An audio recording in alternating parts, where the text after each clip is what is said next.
In the beginning, there was darkness, and then, bang, giving birth to an endless expanding existence of time, space, and matter.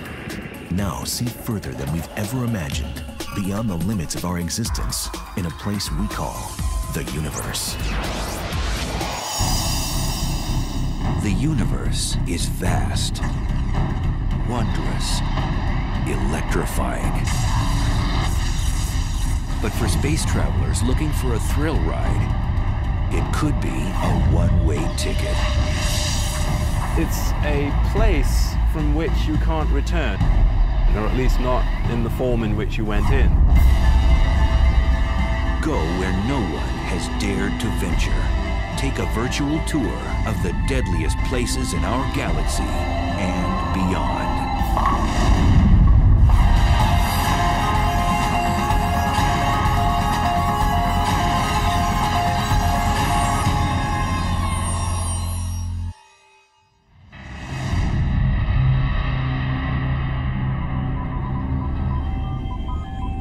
It's the ultimate frontier adventure.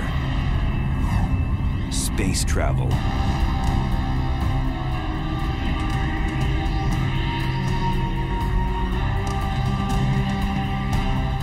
But when trekking through the galactic jungles, one must steer clear of the cosmic hot zones, places teeming with violence and intrigue.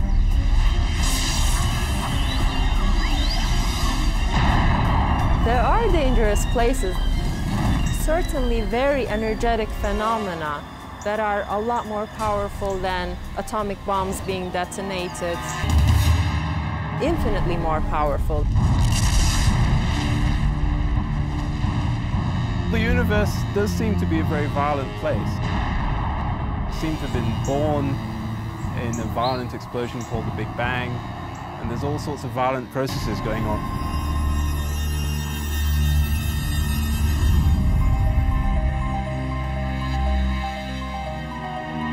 On December 27, 2004,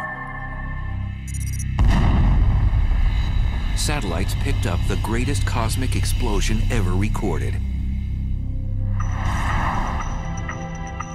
A blast 30,000 light years away, which had the power to briefly alter our planet's upper atmosphere.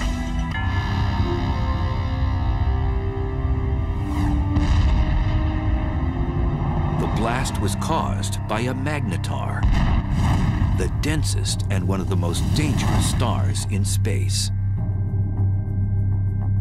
The magnetic field strength of a magnetar is about 1,000 trillion times the magnetic field energy of the Earth. And for reference, this would wipe the information off a credit card at a distance of about 100,000 miles away. Now this distance is sort of half the distance to the moon, so it's very nearby by astronomical standards. These mischievous stars have the strongest magnetic field in the universe. Scientists have confirmed 12 of these rare stars in our galaxy, and there may be more.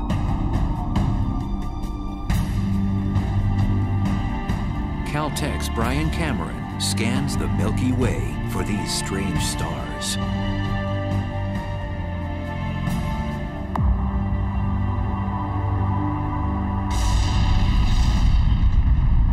Magnetars are a special class of neutron stars with ultra-strong magnetic fields, the densest form of matter in the universe. The first magnetar showed itself in the form of a high-energy event that was detected in the late 70s, although at the time we didn't know that it was a magnetar.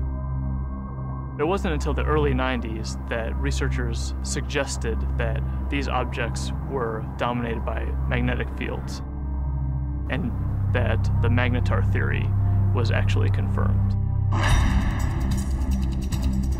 Magnetars are born out of the death throes of massive stars. When a star dies, it begins to collapse and go supernova. Sometimes a dense neutron star forms from the cinders of that supernova explosion. During the process, a few neutron stars become magnetars, which possess a strong magnetic field. These stars eject high-energy emissions of X-rays and gamma rays. We think that normal neutron stars are born from regular stars that are something like 10 or 20 times the mass of the sun. But there's evidence that magnetars are born from possibly even more massive stars than this, something like 40 times the mass of the sun. Typically, a star of such mass would be too heavy to form a neutron star. Instead, its mass would collapse into a black hole. Black holes are formed from cramming a certain amount of mass in a certain volume, and for whatever reason, these stars are unable to do that. One theory is that some massive stars undergo a weight loss program right before exploding as a supernova, losing 90% of their mass.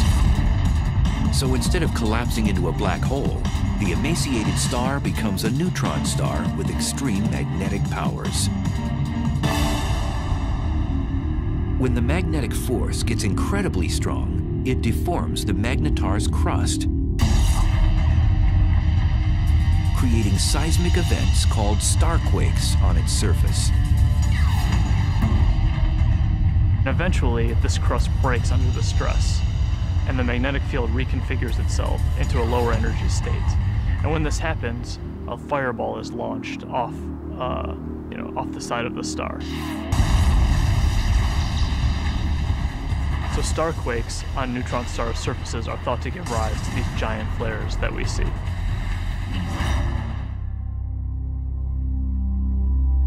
After a magnetar undergoes one of these flares, it outshines all the stars in the galaxy for the few tenths of a second that it's taking place. Within these giant flares are short bursts of gamma rays which move at the speed of light. The giant flares from magnetars are gamma ray bursts. They're very short in duration, less than a second, and have very hard X-ray spectra compared to another class of gamma ray bursts. If a deep space traveler veered off course and was unlucky enough to pass within 700 miles of one of these massive objects, the consequences would be horrific. The magnetic field of the magnetar can literally warp the atoms in human flesh, and its gravitational forces would tear a person apart.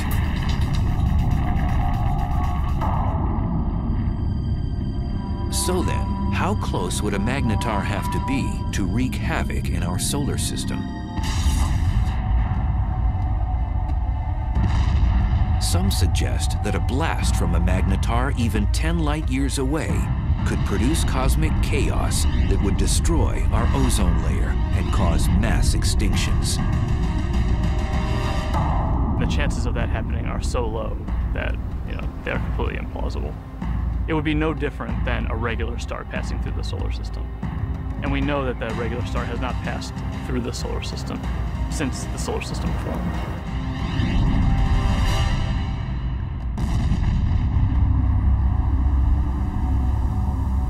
Scientists think that magnetars are only a few thousand years old and will become dim after 10,000 years. We're just now starting to understand the life cycle of magnetars.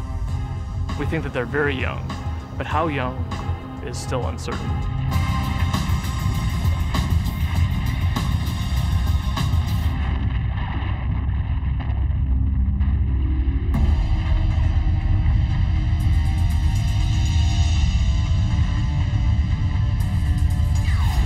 In addition to magnetars, satellites and ground-based observatories have been picking up other violent things in space.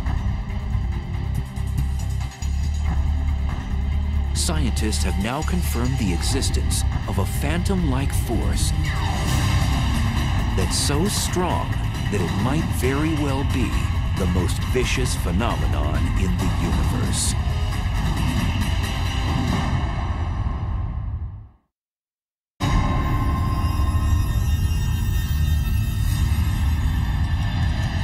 Stealthy filthy villains haunt each and every galaxy.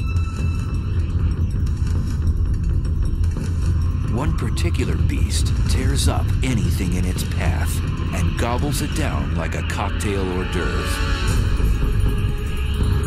It's one of the most bizarre and destructive phenomenon in the universe, a black hole.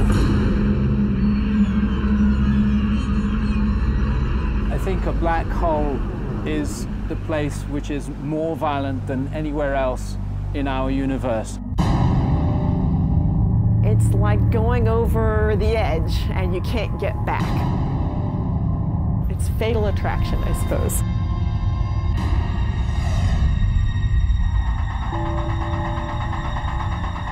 A black hole is a region of space where the pull of gravity is so immense that nothing can escape it, not even light.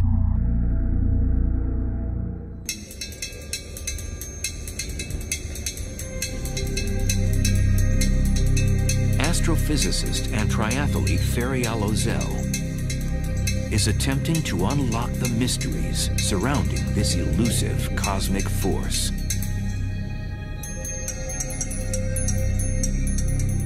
In a black hole, the gravity is so strong that no other force can compete with it, so everything collapses to a single point.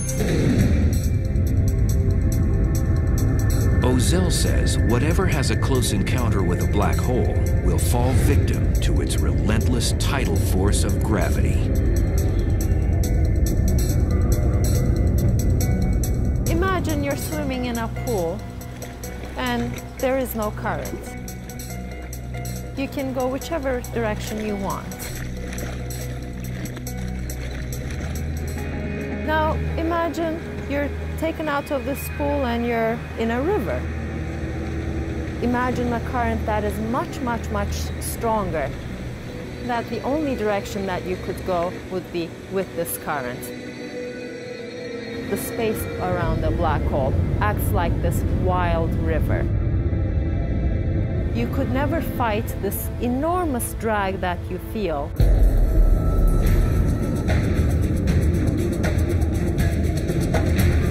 As an object approaches the edge of the black hole, called the event horizon, it reaches the point of no return.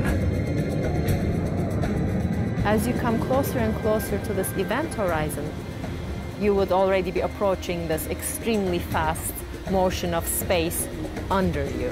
And your only future direction is now into the black hole.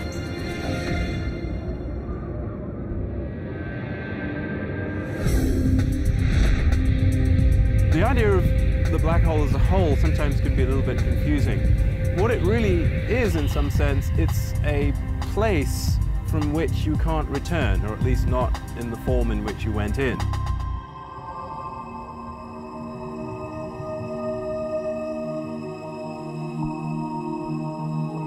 Black holes are difficult to detect because, as the name suggests, you cannot see one by itself because it's black.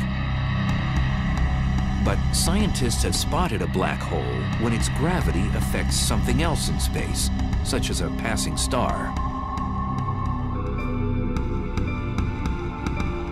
A completely isolated black hole would not be visible.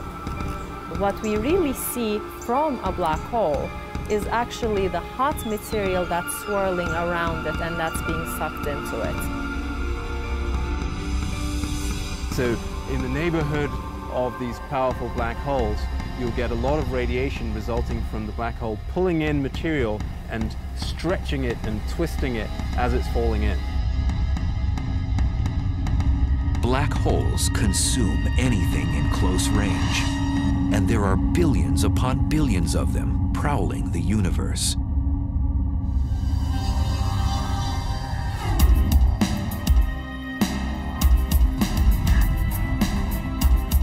Astrophysicist Andrea Ghez is one of the world's leading black hole hunters.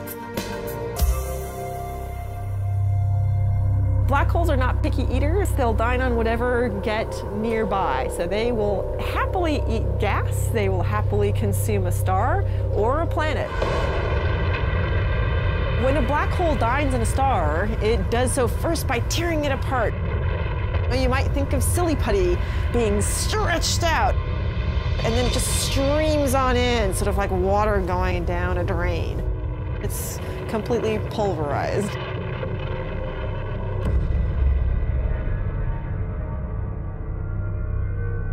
Black holes are produced, we believe, by the collapse of the core of a massive star, something like 25 or 30 times the mass of the Sun or more. When it comes to the end of its lifetime, a massive star burns its core all the way past helium, carbon, nitrogen, oxygen, all the way to iron, which has no more nuclear fuel. And when that iron core builds up to a certain mass, there comes a point where it can no longer support itself, and the core will collapse all the way to a black hole, producing at the same time a supernova.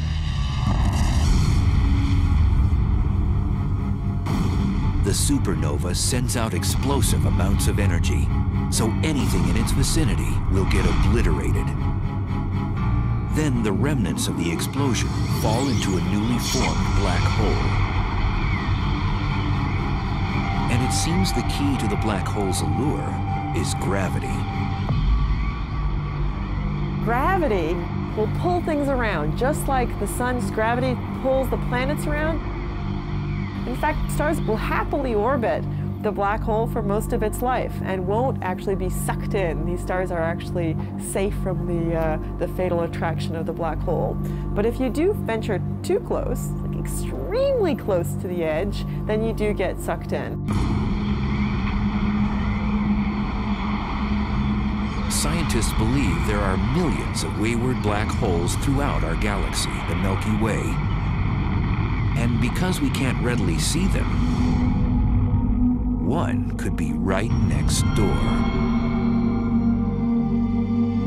So how close does something have to be to get sucked into a black hole? Too close to a black hole is about the distance between the sun and the Earth, but that is certainly too close. For future space travelers, death by a black hole would be a violent way to go.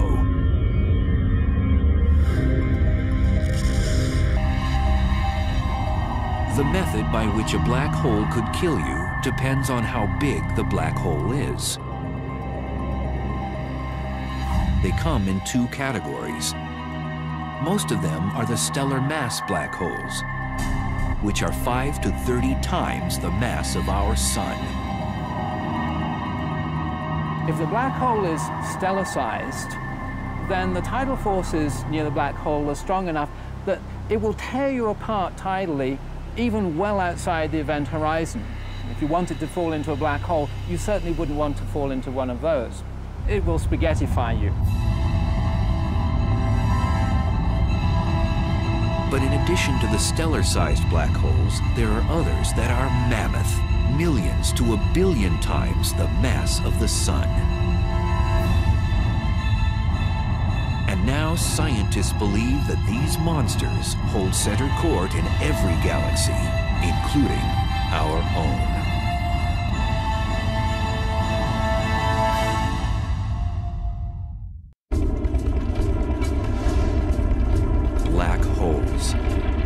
They're one of the most mysterious and potentially dangerous oddities in space.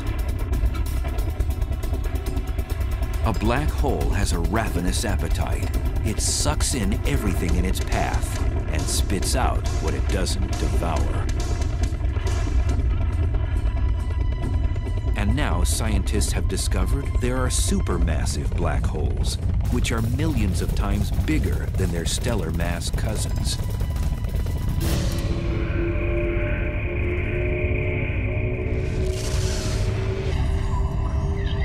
And evidence suggests that supermassive black holes were born after the Big Bang, when the universe was first created. The leading idea is that they would have formed just like a stellar black hole from the collapse of the core of a massive star. But then they grew by feeding grossly from the gas from other galaxies which collided with them.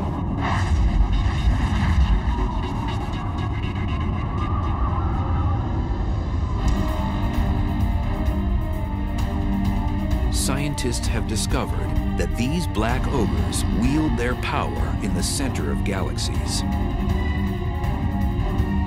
The supermassive black holes are at the center of the galaxy, most likely because they're the most massive object within the galaxy. Massive objects tend to sink to the middle, so you'll always find them at the center of a galaxy.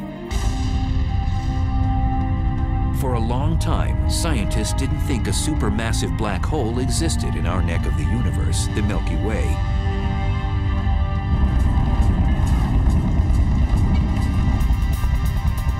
But in 1995, astrophysicist Andrea Ghez set out to prove one exists.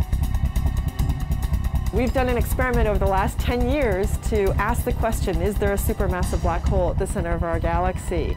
And the way we did this experiment is to use the motions of stars at the center of our galaxy to test whether or not there's a large amount of mass inside a very small volume. And that's the proof of a black hole.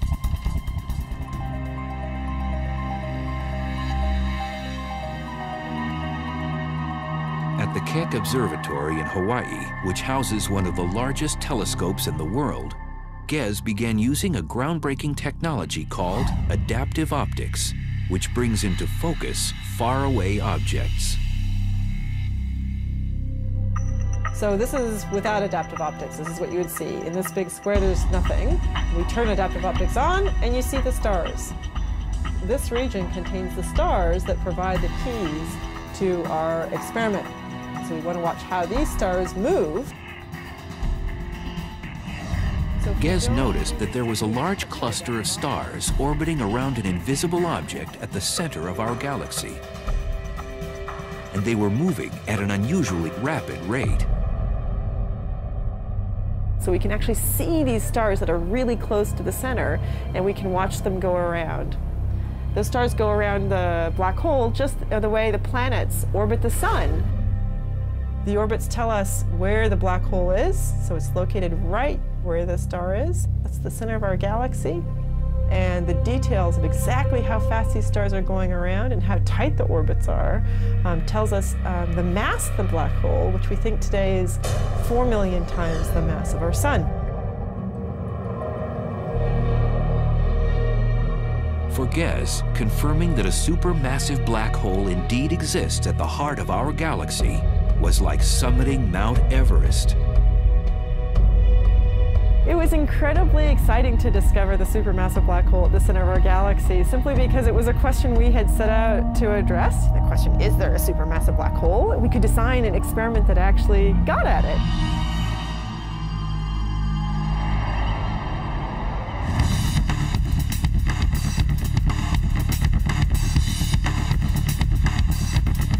Astrophysicist Andrew Hamilton says death by a supermassive black hole would be much different than by its smaller stellar mass relative. If you want to go and be a tourist and have the ultimate experience of falling inside a black hole and finding out what's really there, go visit a supermassive black hole. Much better idea. Unlike a stellar black hole, which would rip you to shreds before entering its deadly vortex, a space explorer could actually experience free-falling inside a supermassive black hole. Inside a supermassive black hole, it turns out that even though the black hole is more massive, it's also much larger in size, and that means that the tidal forces are weak enough that you could pass through the event horizon and fall deep inside the black hole without being tidally torn apart.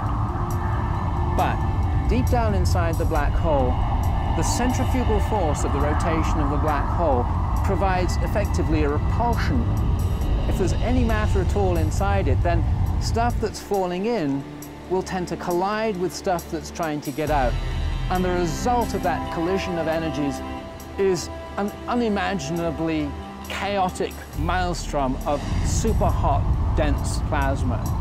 And in that case, your fate is that it can roast you.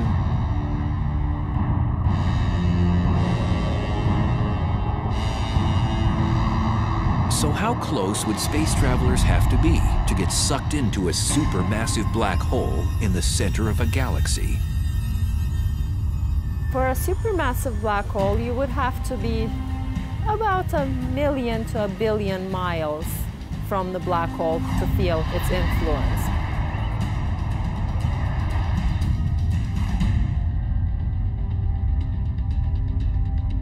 Over the years, the Chandra X-ray Observatory has caught our galaxy's supermassive black hole nibbling on cosmic matter, not binging like other supermassive black holes. Our black hole is today inactive compared to other black holes. Our galaxy has very little gas at the center, and so there's nothing really for the black hole to feed on. It's not eating very much. It's going on a bit of a starvation diet. Our galaxy's supermassive black hole appears to be fasting. This is partly due to the fact that as a galaxy ages, less and less matter is present for it to gorge on. But in the future, it might be quite a bit more active if it ever gets a fresh supply of gas at its center to feed off of. One way to rejuvenate our supermassive black hole's appetite is to collide with another galaxy. Sound implausible?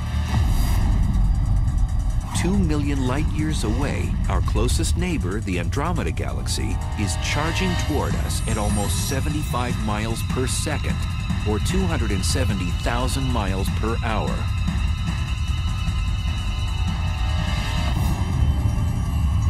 In the future, scientists predict the two galaxies will collide.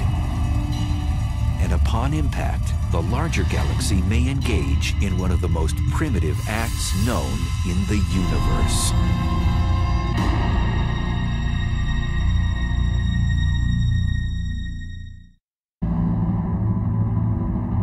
It's one of the most barbaric rituals in space. A larger galaxy eats a smaller one.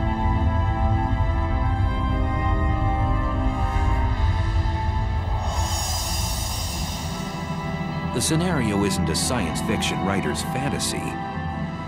It's a cosmic reality. It's called galactic cannibalism.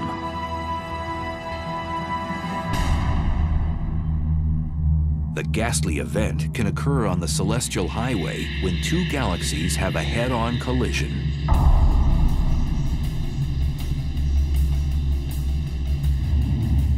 Both eventually meld together in a less than harmonious merger.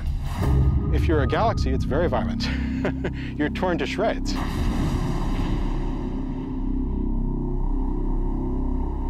Joshua Barnes studies galaxy mergers. Acting like a crime scene investigator, he admits his research is a bit like inspecting a car crash. Imagine that you come across the scene of a car crash.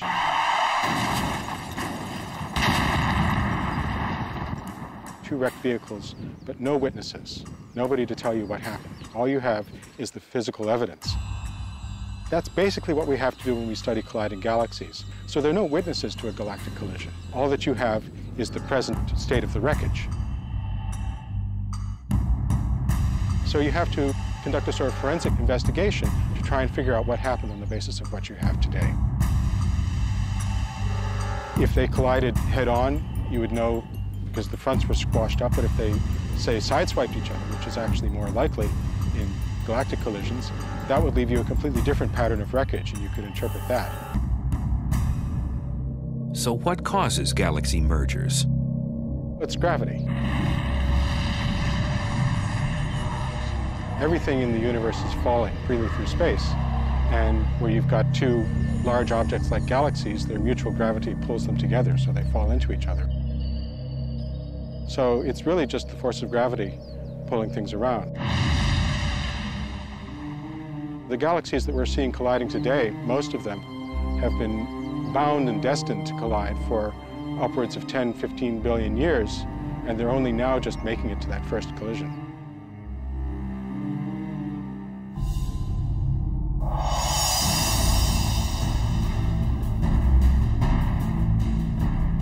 Our own galaxy, the Milky Way, is moving toward our neighbor, Andromeda. Both galaxies are spiral in shape, but Andromeda is about twice as massive, with a supermassive black hole, the mass of 30 million suns.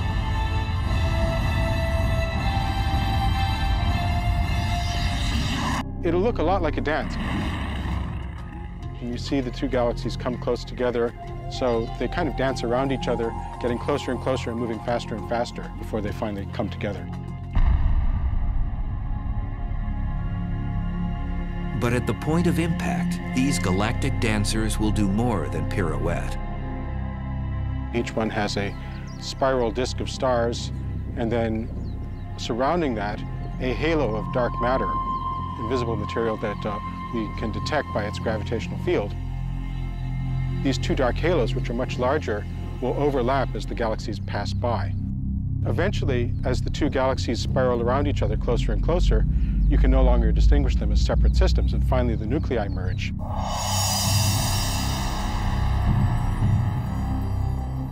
When Andromeda and the Milky Way collide, that's going to be the biggest collision that the Milky Way has seen, something like 5 billion years' time.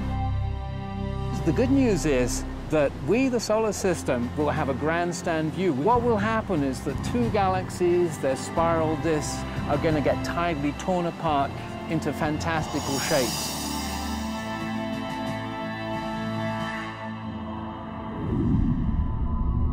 When the disks start to get close to each other, they'll throw off long streamers of stars, so-called tidal tails.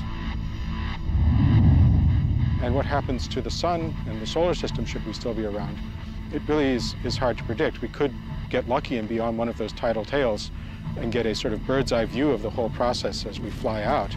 Or we could get thrown into an orbit plunging towards the center of the merging galaxies. There's basically no way to say.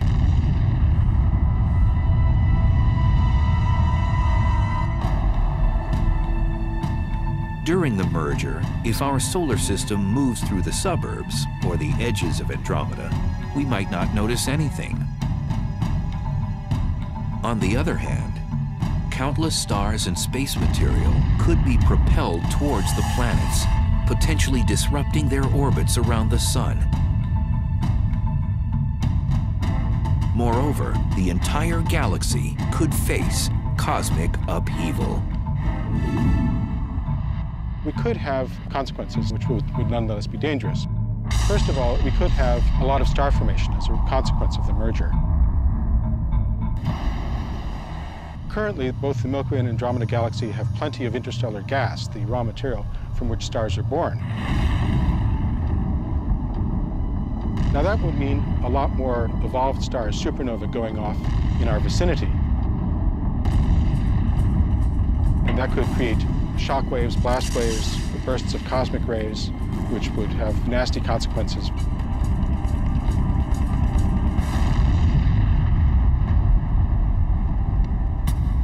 After the merger, the fate of our solar system is uncertain, as the supermassive black holes of Andromeda and the Milky Way vie for power in the newly jumbled galaxy.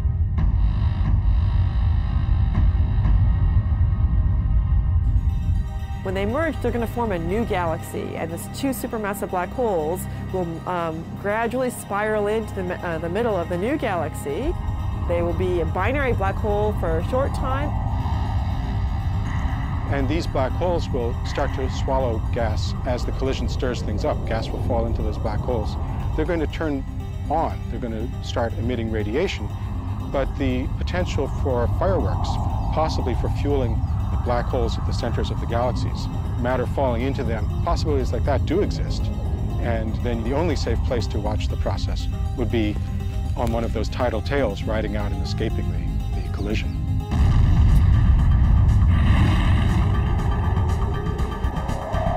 Some scientists think that Andromeda's larger supermassive black hole will eventually consume the Milky Ways.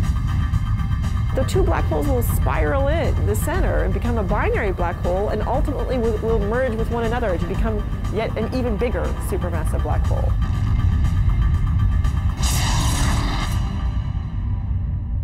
So a small galaxy colliding with a large galaxy is likely to be dominated by the larger galaxy. It'll essentially have most of its material absorbed by that galaxy and become subsumed into it.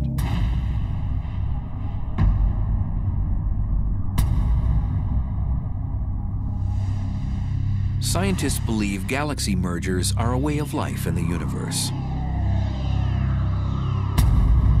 Modern galaxies, including the Milky Way, have grown larger by cannibalizing smaller galaxies. Every galaxy that we see has probably been through many collisions. The Milky Way has a central bulge of stars, which are probably the relic of a previous collision. Most scientists agree that the much-anticipated merger between the Milky Way and Andromeda won't happen for at least 3 billion years.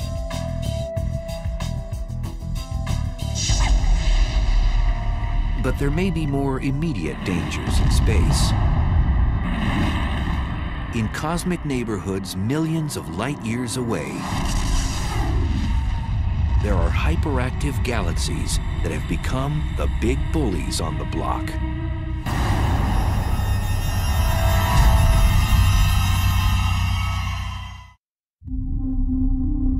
At the heart of some galaxies lives a cosmic monster. It transforms a run-of-the-mill galaxy into one of the brightest and deadliest in space. Quasars are peculiar objects, each powered by a supermassive black hole that continually swallows large amounts of matter, 10 to 20 stars every year. At the core of these objects lives a very large black hole. And the role of that black hole is to actually generate a huge amount of energy.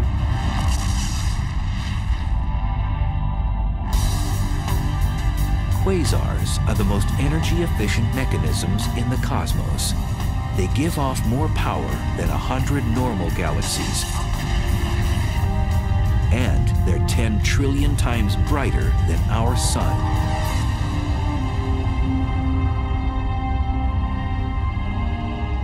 So how are quasars created in the universe?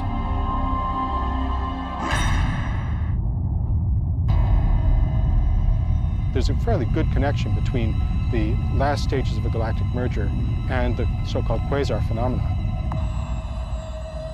If that really happens in the case of the Milky Way and Andromeda, we could have, for a period of some tens or possibly even 100 million years, a quasar active in the center of the merged galaxies. And a quasar puts out about 100 times as much energy as a typical galaxy. And if we were actually thrown into an orbit which took us towards the center of the galaxy, we could get very close to that quasar and really get scorched. The word quasar stands for quasi-stellar radio source, which means star-like emitters of radio waves. The word was coined when the quasar phenomena was still a mystery. Now we know they're not star-like at all. In addition to emitting radio waves and visible light, quasars also give off ultraviolet rays, infrared waves, X-rays, and gamma rays. All deadly if something or someone gets too close. A quasar is a supermassive black hole at large distance that is active. It's powerful, it's emitting light, and we can observe it in many wave bands. Quasars were first discovered in the 1960s, but as radio telescope imaging got better, astronomers discovered that some of those quasars also have powerful jets beaming out of them. These particular quasars are called blazars, probably some of the most violent phenomena in the universe.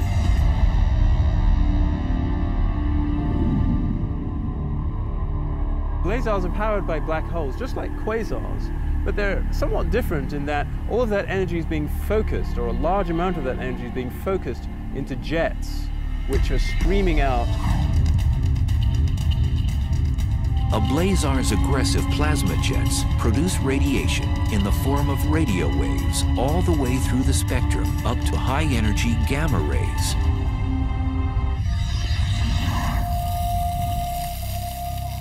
Astrophysicist Glenn Piner has been investigating the physical conditions at the centers of these exotic galaxies.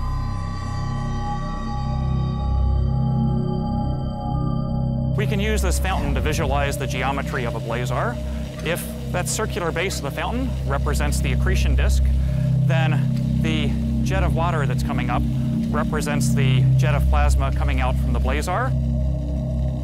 And if the Earth is sitting up in the direction that that water is going, then we would see this object as a blazar. To an astronomer, it's like looking down a fire hose. It really gets you in the eye. You see this bright, blazing thing that we call a blazar. These blazar jets move exceptionally fast. The fastest observed move at 99.9% the speed of light. If you were to take a small object like this bowling ball and you wanted to accelerate it up to 99.9% of the speed of light, you would have to give this bowling ball all the energy produced in the world for an entire week to accelerate it to that speed.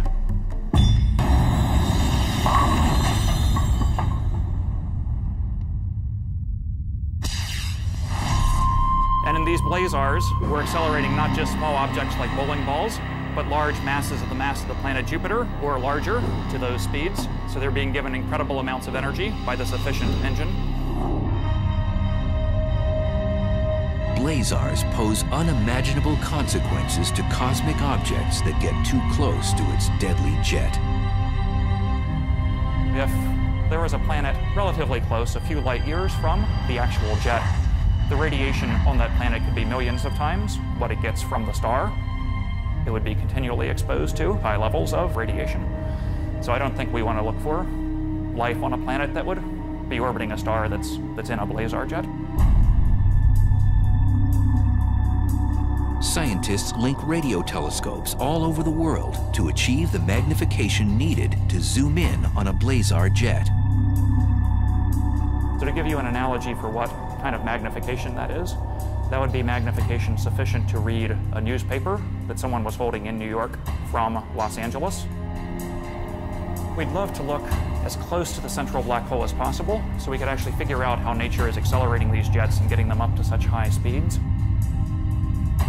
And we'd also like to know what it is actually that the jets are made of, because it turns out that's something that's currently not known. Until more is known about blazars, astronomers will keep a neighborhood watch for them, as well as all the other dangerous places in our uncontrollable universe. Definitely there are violent events going on in the universe. Much, much more energy than we can even imagine on Earth. There are trillions of suns shining all at once. Those are the kinds of energies that we're talking about. But in that case, the fact that we are far away from them helps the survival of our species. If we're actually traveling through space, then definitely we will have to be worrying about these events.